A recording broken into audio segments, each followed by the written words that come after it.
Hi boys and girls, you want to make sure that you start with your background paper right at your table spot and make sure that you're not cutting any pieces off of your background paper. That's the paper that you're going to glue all of your different cutouts onto. Then you can start by choosing what color of scrap paper that you want to start cutting out of. For me, most of the time I don't need the full sheet, so I cut a corner off of it and I can share it with my neighbors. The first thing I'm going to show you how to do is make a circle out of a square.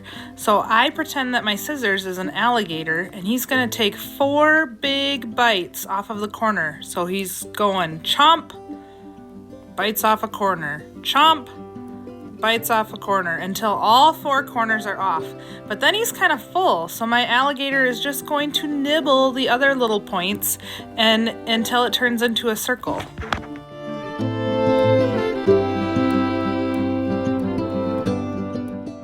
Once you like the round shape that you've just created, you can clear your table of your scraps.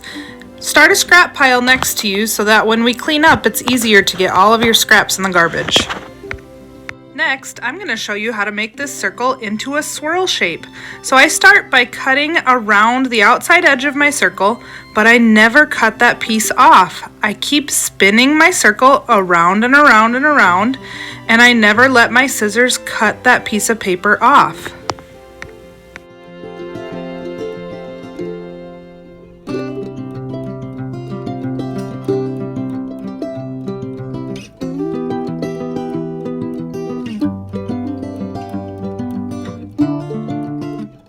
It gets kind of tricky once you get to the middle and you really have to take your time, but once you're done you have this big swirl and it can look like a spring that comes off your paper.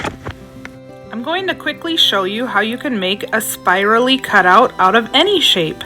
You just have to continue to repeat the initial shape that you started with. So if you start with a circle, you're going to keep cutting a circle around the outside. If you cut a square, you're going to keep making square cuts. When you're cutting the square, you have to make sure that you are turning your paper before you cut that piece off every single time.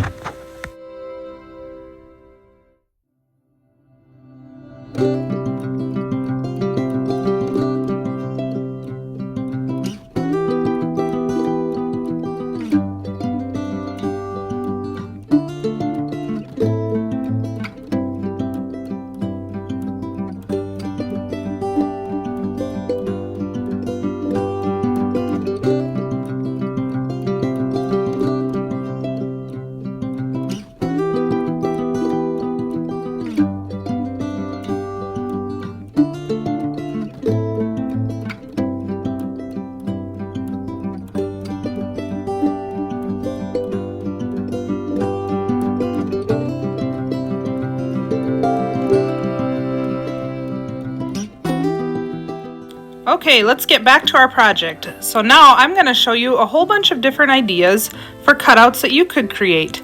You can watch this as you create your own cutouts. Remember, try to keep your project original, which means nobody else's looks like yours. Also remember that we're going to try to set our pieces out before we glue them. So create all of your cutouts and set them out and then glue them down at the end.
After you cut out a shape, you can go ahead and turn it around and see which way you like it best on your paper.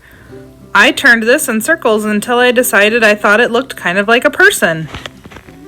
But your project does not have to look like anything. It can just be shapes too.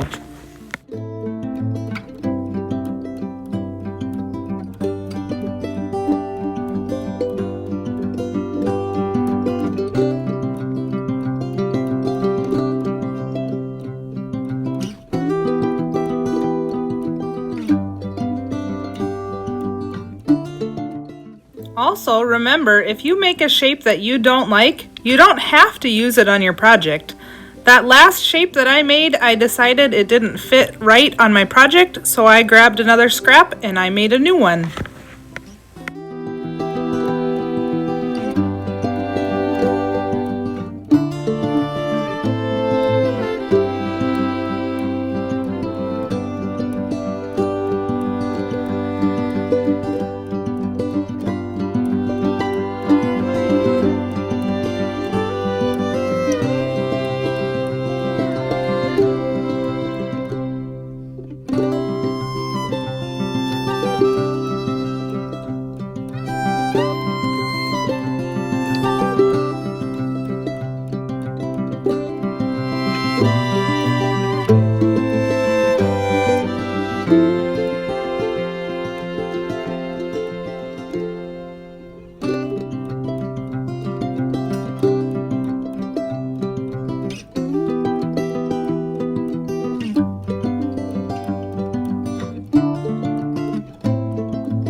Okay, now that I'm done with my cutouts, let's talk about glue.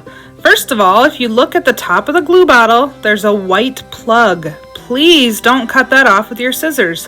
When your glue bottle is open, the plug does not show. When you close it, the plug shows so that the glue doesn't come out. You can also tell if your glue bottle is open by if the orange part of the lid is raised up or if it is all the way down touching the white part. When it's closed, it's all the way down. Now, when we talk about glue sticks, we want to make sure that we're taking the lid off and you only need to twist it up just a little bit. This is way too far, especially if we put the lid on, because then it's going to get stuck in the top of the lid. You want to make sure that you're only twisting it up as far as you need. Also, make sure that we're snapping the lid on when we're done using our glue stick. You can carefully take your pieces off and glue them down one by one. I'm going to show you how to use a glue stick and the glue bottle so that we know how to use both.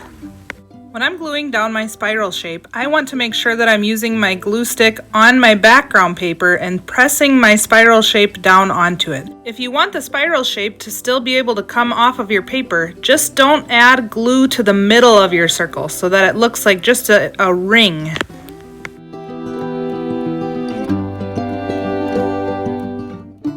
The rest of my shapes, I'm making sure that I'm adding glue to the back of them and then pressing them down to my paper so that I don't have a lot of extra glue on my paper.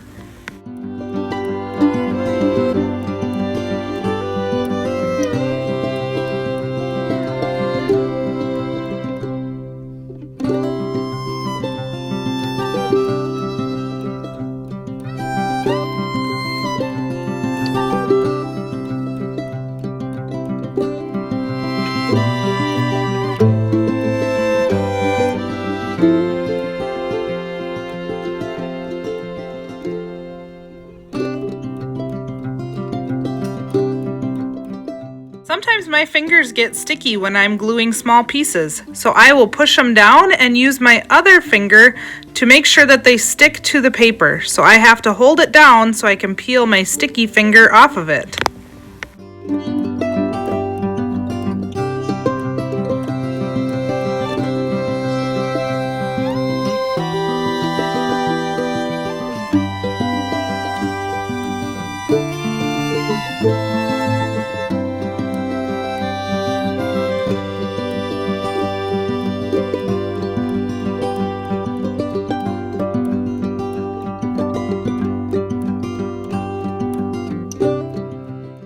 When you're done with your glue stick, make sure that you are twisting it down and snapping the lid on it to make sure it's closed and won't dry out.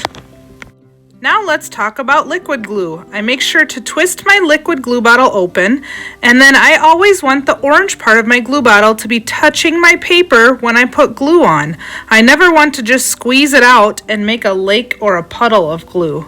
So I touch the top of it to my paper and I make a small flat dot. One thing I say in my mind is dot, dot, not a lot. If we get too much glue on our paper, it's going to squeeze out the edges, and we don't want to make a sticky mess on our paper. Notice when I'm making my dots, none of them drip when I flip my paper over, so I know that I'm not using too much glue. But when I shake my paper, everything stays put. The next thing we do is set our paper aside and clean up our scraps. So sweep them into your hand and into the garbage. Then make sure that you're twisting your glue bottle shut so it's not all leaking out when we put it in our table bucket. No air should come out when we squeeze it. Great job at making your Henri Matisse cutouts.